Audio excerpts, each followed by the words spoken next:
Welcome to a Tier 3 city in China that you've probably never heard of. I'm Winnie, a 27-year-old American expat living in China as an English teacher. Most of the expats on YouTube show living abroad to be this big adventure, but my reality is not as glamorous or exciting, especially because I'm not living in a huge city like most people. I do have adventures sometimes, but most of the time, it's just routines, overthinking, and embarrassing myself in Mandarin while trying to become a version of me that I'm happy with.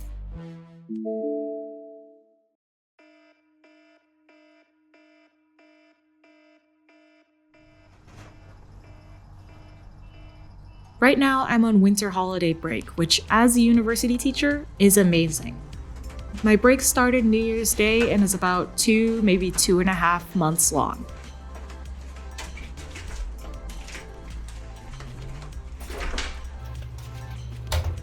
I'm not exactly sure when the next semester starts because the school hasn't told me anything other than we'll restart sometime in March, but I'm not complaining.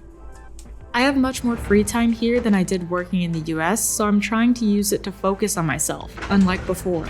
I'm working through my backlog of 100 unfinished hobbies and pulling myself off the back burner at a point where I'm not burnt out for once.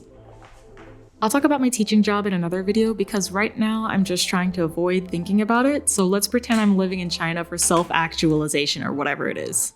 Since I have a lot of free time to focus on myself, I try to work out 3 mornings a week. Emphasis on try, because there's not always enough motivation to get me out of bed. On workout days, I'll roller skate, do at-home workouts, or go to the gym. For at-home workouts, I usually do Zumba or HIIT, and I look horrendous doing them because I have the body awareness of a dead fish. So I'll fast forward and talk over these clips so you won't have to see me getting winded dancing to Michael Jackson The Experience, which I definitely own and am not sailing the 7 seas to dance to. During the beginning of my break, I spent time traveling with an old friend, getting into the same idiotic situations that we did when we were in middle and high school together.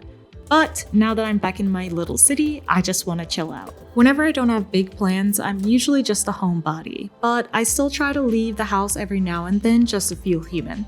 I'll go to work or study in a cafe, shout out body doubling, go to language classes, or do some grocery shopping. Anything to make me feel like I'm accomplishing something that day. Today is one of those days I've decided to leave my house. I'm doing one of the things that I find terrifying. Getting my nails done, because I desperately need to rid myself of these vulture claws now that my era of taking cute vacation photos is over. Going to the nail salon sounds simple, but I'm so bad at speaking and listening that this might as well be an HSK exam for me. I've studied different languages to varying degrees, but no matter the language, my social anxiety always gets in the way of speaking and listening. I'm perfectly fine in writing and reading, but I just can't speak or hear to save my life. The moment I have to talk to someone, my brain shuts off, and everyone just sounds like they're speaking gibberish, even if I know exactly what words they're saying. I feel extremely guilty, even though everyone is usually so kind and understanding and excited to see me speak Mandarin. But then they ask, "Do you need a bag?"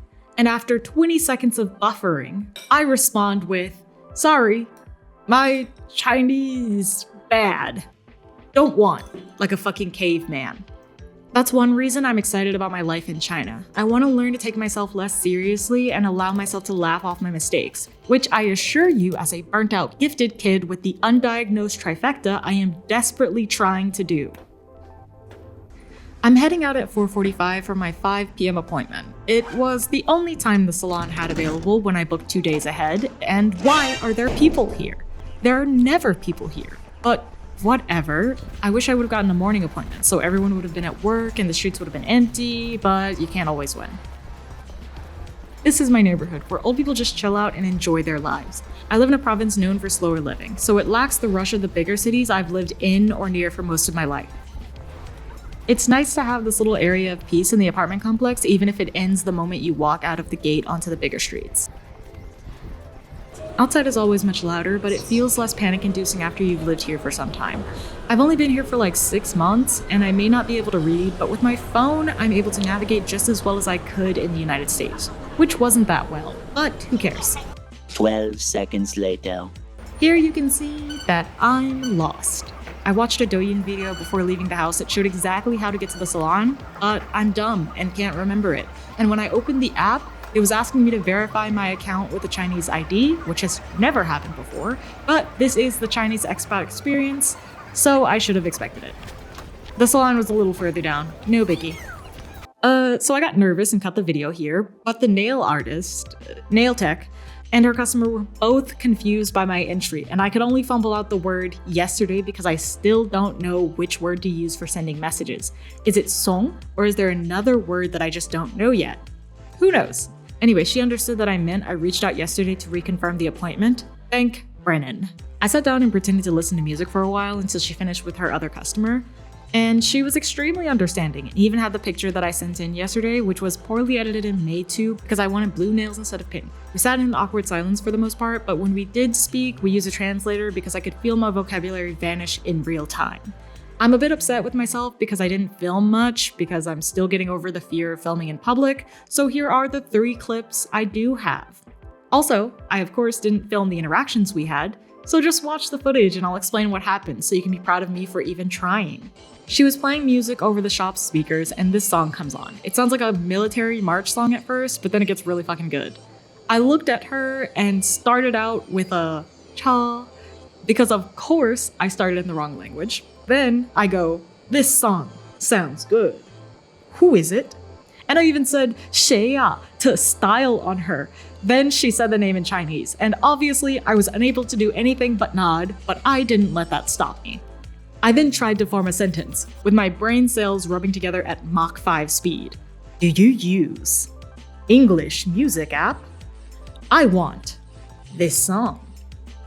She had to stop working on my nails for a moment to think so that she could understand me. Then she said, oh, and showed me her phone and the app that she uses to listen to music. I just showed her Spotify, and thankfully she typed in the name of the singer, and of course it was some guy from XO, and I saved the song. She kept working on my nails, then pulled up a video of him performing the song. I said I recognized him from his Korean band, and then it was back to silence as I celebrated a semi-successful interaction. I don't do well in nail salons, even in the States, because I'm bad at small talk, and when they show me my nails for confirmation that the work is fine, I react the same awkward way. Oh wow, yeah, so good, even if I have no idea why they're showing me.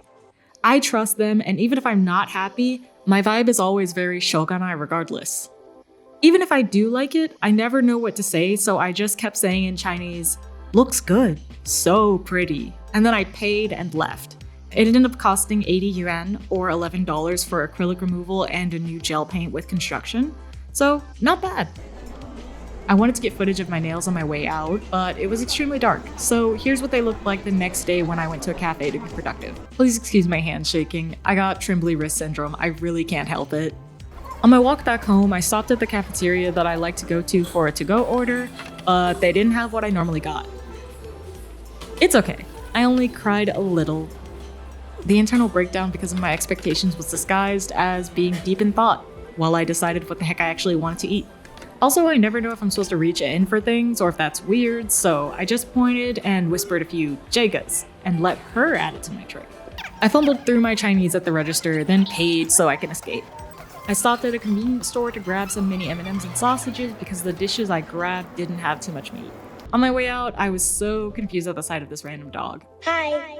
I had never seen it before, but it also could have been from anywhere. Dogs here are usually leashless for the most part, which is unheard of in the US, but I assume it's fine here because it's not a tier 1 or tier 2 city.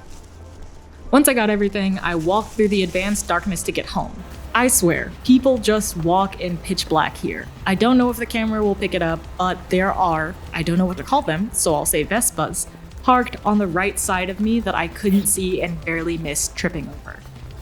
Anyway, I made it home and got to enjoy my reward for surviving the nail salon ordeal with my sanity intact. And now I can type without my fingers clickety-clacking.